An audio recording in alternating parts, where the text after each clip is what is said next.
Now, by the time the mid 1970s rolled around, Rick Springfield was taking a short break from his somewhat successful music career. Majority of the success was in his native Australia. Now, the Springfield put out several albums in the early 1970s, which had middling success. Now, the ideal, ladies and gentlemen, he did not hit the U.S. charts all the way until 1981, when he released Jesse's Girl. But the time he was doing music in Australia, the big song, of course, that went top 10 in Canada was Speak to the Sky. So by the mid 1970s, ladies and gentlemen, he was looking for a new path in his life. Now, a lot of people found him very charismatic, and eventually Springfield decided to go full time into acting.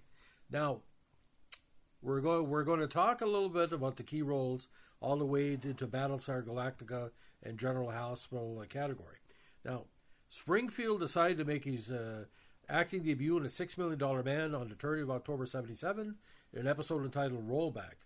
In December, he also appeared on the Hardy Boys' Nancy Drew Mysteries, portraying Ned Nickerson. Now, on January 20, 1978, he guest starred on an episode of Wonder Woman titled Screaming Javelin. The character he portrayed was Tom, the concerned fiancé of an Olympic gymnast who had been kidnapped by a megalomaniac. Now, later in 78, in what is considered the most interesting cameos in science fiction history, he played the character of Zack in Saga of a Star Wars, which was some differences the pilot episode of the original Battlestar Galactica TV series.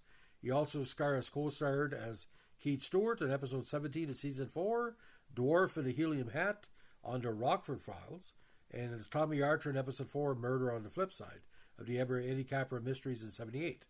In 79, he guest starred on an episode of The Incredible Hulk entitled The Disciple as Michael Rourke, a San Francisco police officer must decide whether to avenge the death of his father, who was also a police officer, or simply provide justice and capture an alleged criminal. Now, in Battlestar Galactica, he was the Lorne Greene's son that was eventually killed in a battle against the Cylons. And of course, Richard Hatch played his brother. And for the 15 minutes he's on screen, he doesn't really look like Rick Springfield, but when you go back in time, yes, that was Rick Springfield getting killed off.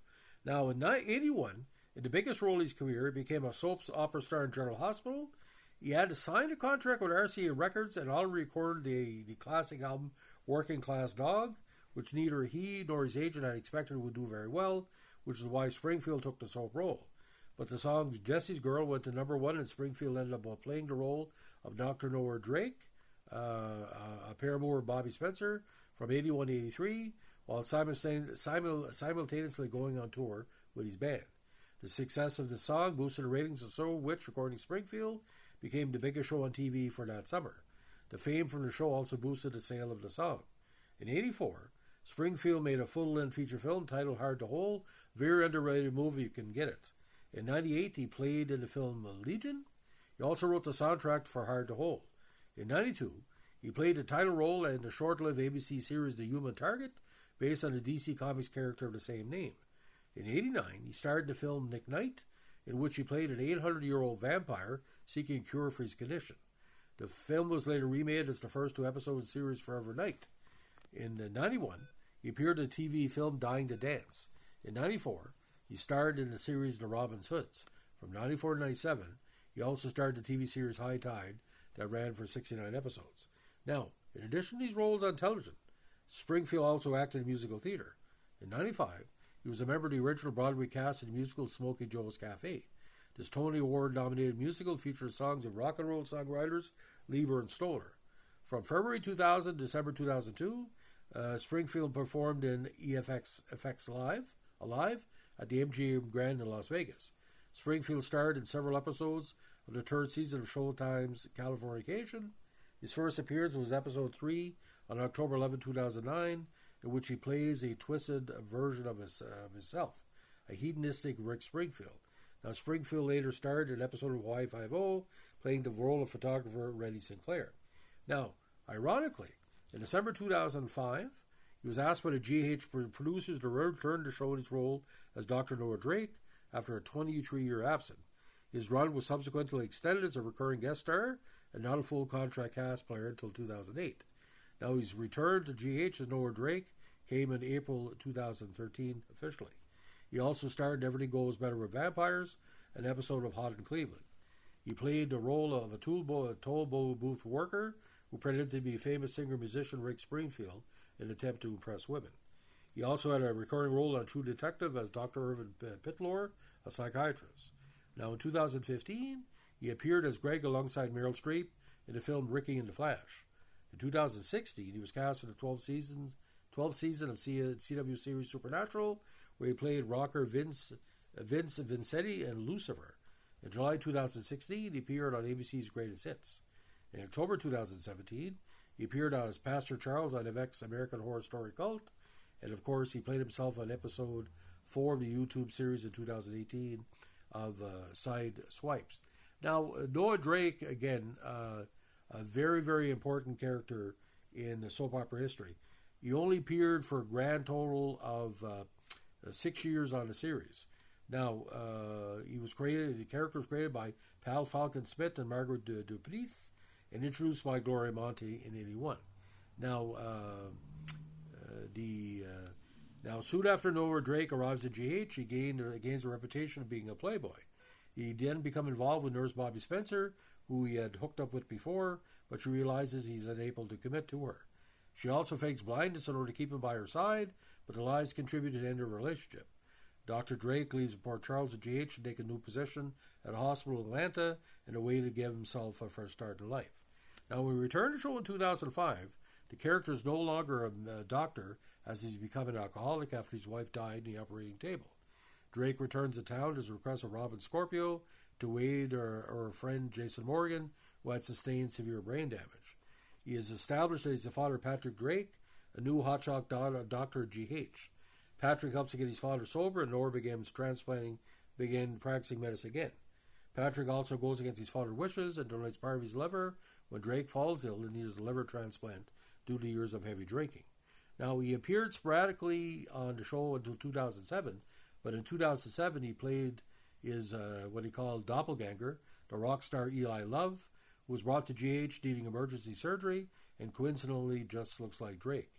Now, Love refuses surgery due to the upcoming charity concert for Light Beat, a real-life charity that uses the music industry to raise awareness for HIV and AIDS.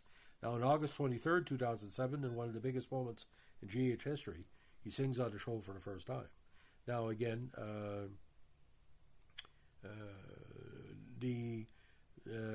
Drake's character runs into former girlfriend Bobby Spencer in 2013, and of course on a flight, and he reveals to Spencer he's accepted a job at the same hospital at her. Now, when he had signed on his role with General Hospital in 1981 due to his before his widespread music fame, again, his rise to popularity was helping GH, and GH was helping him. He said that basically the summer of 1981 was the key time for GH. It pulled in 14 million viewers regularly.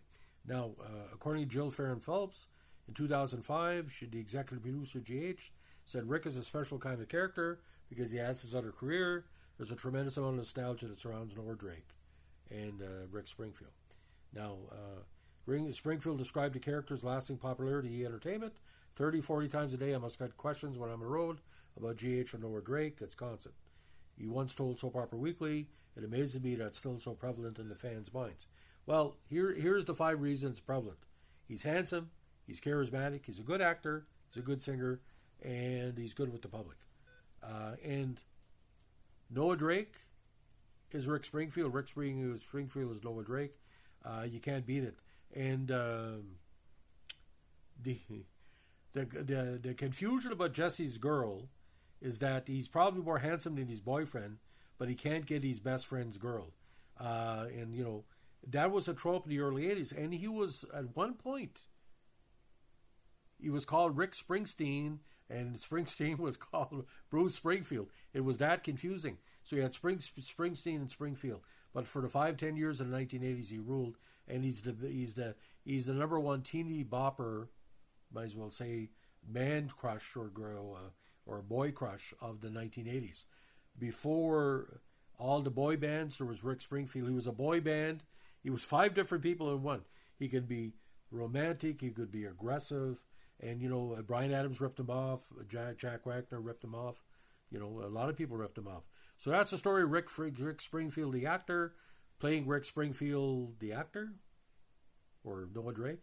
If you like what you're doing here with our behind the tracks and screenshots and remote control podcasts, let us know with a like, comment, subscribe, or share.